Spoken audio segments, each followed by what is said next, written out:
La mujer de piedra. Fragmento. De Gustavo Adolfo Bécquer. Yo tengo una particular predilección hacia todo lo que puede vulgarizar el contacto o el juicio de la multitud indiferente. Si pintara paisajes, los pintaría sin figuras. Me gustan las ideas peregrinas que resbalan sin dejar huella por las inteligencias de los hombres positivistas, como una gota de agua sobre un tablero de mármol. En las ciudades que visito, busco las calles estrechas y solitarias. En los edificios que recorro, los rincones oscuros y los ángulos de los patios interiores, donde crece la hierba y la humedad enriquece con sus manchas de color verdoso la tostada tinta del muro. En las mujeres que me causan impresión, algo de misterioso que creo traslucir confusamente en el fondo de sus pupilas, como el resplandor incierto de una lámpara que arde ignorada en el santuario de su corazón, sin que nadie sospeche su existencia. Hasta en las flores de un mismo arbusto, creo encontrar algo de más pudoroso y excitante en la que se esconde entre las hojas, y allí, oculta, llena de perfume el aire sin que la profanen las miradas. Encuentro en todo ello algo de la virginidad de los sentimientos y de las cosas. Esta pronunciada afición degenera a veces en extravagancia, y sólo teniéndola en cuenta podrá comprenderse la historia que voy a referir. 1.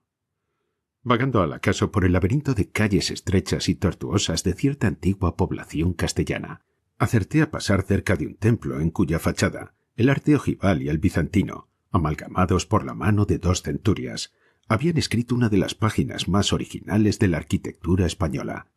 Una ojiva, gallarda y coronada de hojas de cardo desenvueltas, contenía la redonda clave del arco de la iglesia, en la que el tosco picapedrero del siglo XII dejó esculpidas en interminables hileras de figuras enanas y características de aquel siglo, las más extrañas fantasías de su cerebro, rico en leyendas y piadosas tradiciones. Por todo el frente de la fachada se veían interpolados con un desorden, del cual, no obstante, resultaba cierta inexplicable armonía, fragmentos de arcadas románticas incluidas en lienzos de muros, cuyos entrepaños dibujaban las descarnadas líneas de los pilares acodillados, con sus basas angulosas y sus capiteles de espárrago, propios del género gótico. Trozos de molduras compuestas de adornos circulares, combinados geométricamente, que se interrumpían a veces para dejar espacio a la ornamentación afiligranada y ondeante de una ventana de arco apuntado, enriquecida de figuritas más airosas y altas y adornada de vidrios de colores.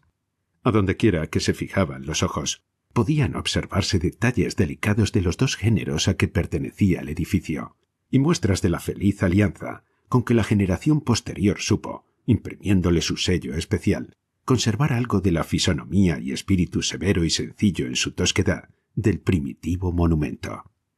Siguiendo una invariable costumbre mía, después de haber contemplado atentamente la fachada del templo, de haber abarcado el conjunto del pórtico, con la cuadrada torre bizantina y las puntas de las agudas flechas ojivales que coronaban, flanqueándola, la cúpula de la nave central, comencé a dar vueltas alrededor de su recinto, inspeccionando sus muros que, ora se presentaban en lienzos de prolongadas líneas, ora se escondían tras algunas miserables casuquillas adosadas a los sillares, para asomar más a lo lejos sus dentelladas crestas por cima de los humildes tejados. A poco de comenzada esta minuciosa inspección de la parte exterior del templo, y habiendo cruzado por debajo de un pasadizo cubierto, que a manera de puerta unía la iglesia a un antiguo edificio contiguo a ella, me encontré en una pequeña plaza de forma irregular, cuyo perímetro dibujaban por un lado la antiquísima portada de un palacio en ruinas, y por otro, las altas y descarnadas tapias del jardín de un convento. Ocupando el resto y cerrando el mal trazado semicírculo de aquella plazoleta sin salida, parte de la vetusta muralla romana de la población y el ábside del templo que acababa de admirar, ábside maravilloso de color y de formas, y en el cual, satisfecho sin duda el maestro que lo trazó, al verle tan gallardo y rico de líneas y accidentes, empleó para ejecutarle los más hábiles artífices de aquella época, en que era vulgar labrar la piedra con la exquisita ligereza con que se teje un encaje. Por grande que sea la impresión que me causa un objeto expuesto de continuo a la mirada del vulgo, parece como que la debilita la idea de que tengo que compartirla con otros muchos. Por el contrario, cuando descubro un detalle o un accidente que creo ha pasado hasta entonces inadvertido, encuentro cierta egoísta voluptuosidad en contemplarlo a solas, en creer que únicamente para mí existe guardado, a fin de que yo lo aspire y goce su delicado perfume de virginidad y misterio. Al encontrar en el ángulo de aquella plaza, cuyo piso cubierto de menuda hierba indicaba bien a las claras su soledad continua, el cubo de piedra flanqueado de arbotantes terminados en agudos pináculos de granito, que constituían el ábside o parte posterior del magnífico templo, experimenté una sensación profunda, semejante a la del avaro que, removiendo la tierra, encuentra inopinadamente un tesoro. Y en efecto, para un entusiasta por el arte, aquel armonioso conjunto de líneas elegantes y airosas, aquella profusión de ojivas rasgadas y llenas de delicadas tracerías, por entre cuyos huecos se dibujaban confusamente los vidrios de color enriquecidos de imágenes, hojas revueltas y blasones heráldicos, junto con las grandes masas de sombras y luz que ofrecían los pilares al presentarse iluminados de una claridad dorada, mientras bañaban los muros con sus anchos batientes azulados y ligeros, constituían una verdadera maravilla. Largo rato estuve contemplando otra obra tan magnífica, recorriendo con los ojos todos sus delicados accidentes y deteniéndome a desentrañar el sentido simbólico de las figurillas monstruosas y los animales fantásticos, que se ocultaban o parecían alternativamente entre los calados festones de las molduras. Una por una admiré las extrañas creaciones con que el artífice había coronado el muro para dar salida a las aguas por las fauces de un grifo, de una sierpe, de un león alado o de un demonio horrible con cabeza de murciélago y garra de águila. Una por una estudié asimismo las severas y magníficas cabezas de las imágenes de tamaño natural, que envueltas en grandes paños, simétricamente plegados, custodiaban inmóviles el santuario, como centinelas de granito, desde lo alto de las caladas repisas que formaban, al unirse y retorcerse entre sí, las hojas y los nervios de los pilares exteriores. Todas ellas pertenecían a la mejor época del arte ojival, ofreciendo en sus contornos generales, en la expresión de sus rostros y en la profusión y acentuada plegadura de sus ropas, el modelo perfecto del misterioso amor establecido por los ignorados escultores, que siguiendo una tradición que arranca de las logias germanas, poblaron de un mundo de piedra las catedrales de toda Europa. Heraldos con blasonadas casullas, ángeles con triples alas, evangelistas, patriarcas y apóstoles llamaban hacia sí, con sus imponentes o graciosas formas, por sus cualidades de ejecución o de gallardía, la atención y el estudio del que los contemplaban. Pero entre todas estas figuras, una fue la que logró conmoverme con una impresión parecida a la que al descubrirlo me produjo el ábside de la iglesia, una figura que al pronto reconcentraba todo el interés de aquella máquina maravillosa, para la cual parecía levantada la mejor y más bella parte del monumento, como pedestal de una estatua o marco de una pintura, del que podía decirse en la pudorosa flor que, escondida entre las hojas, perfumaba de misterio y poesía aquella selva petrificada y apocalíptica, en cuyo seno y por entre las guirnaldas de acanto, los tréboles y los cardos puntiagudos, pululaban millares de criaturas deformes, sierpes, trasgos y dragones reptiles, con alas monstruosas e inmensas. Yo guardo aún vivo el recuerdo de la imagen de piedra, del rincón solitario, del color y de las formas que armoniosamente combinados formaban un conjunto inexplicable. Pero no creo posible dar con la palabra una idea de ella, ni mucho menos reducir a términos comprensibles la impresión que me produjo. Sobre una repisa volada, compuesta de un blasón entrelazados de hojas y sostenido por la deforme cabeza de un demonio, que parecía gemir con espantosas contorsiones bajo el peso del sillar, se levantaba una figura de mujer esbelta y airosa. El dosel de granito que cobijaba a su cabeza, trasunto de miniatura de una de esas torres agudas y en forma de linterna, que sobresalen majestuosa sobre la mole de las catedrales, bañaba en sombra su frente. Una toca plegada recogía sus cabellos, de los cuales escapaban dos trenzas, que bajaban ondulando desde el hombro hasta la cintura, después de encerrar como en un marco el perfecto óvalo de su cara. En sus ojos, modestamente entornados, parecía arder una luz que se transparentaba al través del granito. Su ligera sonrisa animaba todas las facciones del rostro con un encanto suave, que penetraba hasta el fondo del alma del que la veía, agitando allí sentimientos dormidos, mezcla confusa de impulsos de éxtasis y de sombras de deseos indefinibles. El sol, que doraba las agudas flechas de los arbotantes, arrojaba sobre el templo el dentellado batiente de las almenas del muro y perfilaba de luz el ennegrecido y roto blasón de la casa solariega, que cerraba uno de los costados de la plaza. Comenzó poco a poco a ocultarse detrás de una masa de edificios cercanos, las sombras tendidas antes por el suelo, y que insensiblemente se habían ido alargando hasta llegar al pie del ábside, por cuyo lienzo subían como una marea creciente, acabaron por envolverle en una tinta azulada y ligera. La silueta oscura del templo se dibujó vigorosa sobre el claro cielo del crepúsculo que se desarrollaba a su espalda limpio y transparente, como esos fondos luminosos que dejan ver por un hueco las tablas de los antiguos pintores alemanes. Los detalles de la arquitectura comenzaban a confundirse. Los ángulos perdían algo de la dureza de sus cortes a bisel. Las figuras de los pilares se dibujaban indecisas, como fantasmas sin consistencias, envueltas en la oscuridad, que arrojaban sobre ellas los monumentales doseles. Inmóvil, absorto en una contemplación muda, permanecía yo aún con los ojos fijos en la figura de aquella mujer, cuya especial belleza había herido mi imaginación de un modo tan extraordinario. Parecíame a veces que su contorno se destacaba entre la oscuridad, que notaba en ella como una imperceptible oscilación, que de un momento a otro iba a moverse y adelantar el pie que se asomaba por entre los grandes pliegues de su vestido, al borde de la repisa.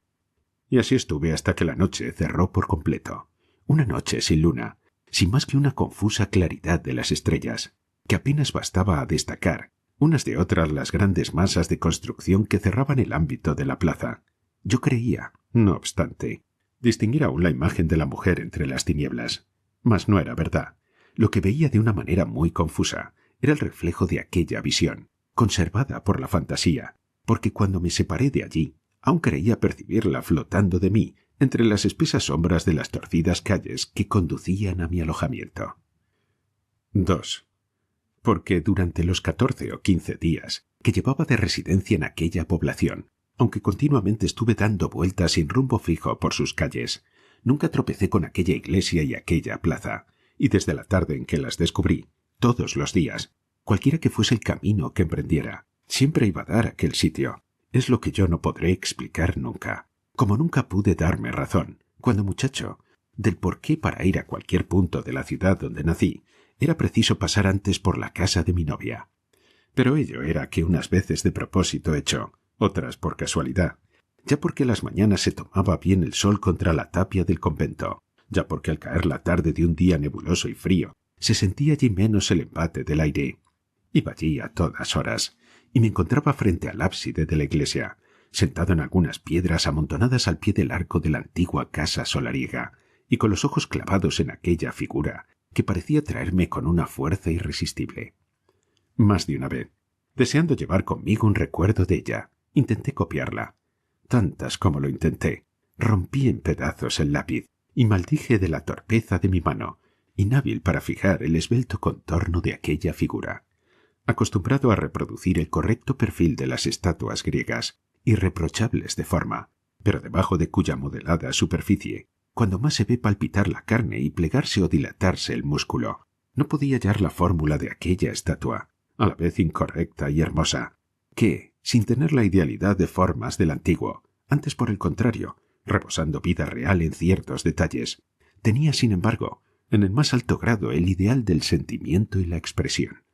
Inmóvil, las ropas cayendo a plomo y vistiendo de anchos pliegues el tronco para detenerse, quebrando las líneas al tocar el pedestal, los ojos entornados, las manos cruzadas sobre un libro de oraciones, y el largo brial perdido entre las ondulaciones de la falda, podía asegurarse, y al menos este efecto producía, que debajo de aquel granito circulaba como un fluido sutil el espíritu que le prestaba aquella vida incomprensible, vida extraña, que no ha podido traslucir jamás en esas otras figuras humanas cuyas ropas agita el aire al pasar, cuyas facciones se contraen o dilatan con una determinada expresión y que, a pesar de todo, son únicamente, al tocar la meta de su perfección posible, mármol que se mueve como un maravilloso autómata, sin sentir ni pensar. Indudablemente la fisonomía de aquella escultura reflejaba la de una persona que había existido. Podían observarse en ella ciertos detalles característicos que sólo se reproducen delante del natural o guardando un vivísimo recuerdo. Las obras de la imaginación tienen siempre algún punto de contacto con la realidad.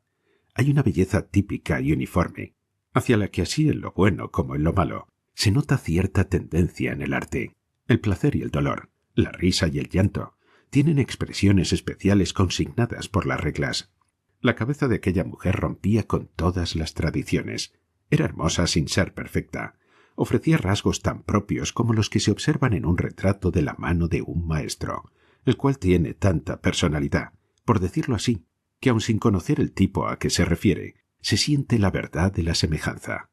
Cada mujer tiene su sonrisa propia, y esa suave dilatación de los labios toma formas infinitas, perceptibles apenas, pero que le sirve de sello. La hermosa mujer de piedra que contemplaba extasiado tenía asimismo una sonrisa suya, que le daba tal carácter y expresión, que enamorarse de aquel gesto especial era enamorarse de aquella escultura, pues no sería posible hallar otra perfectamente semejante.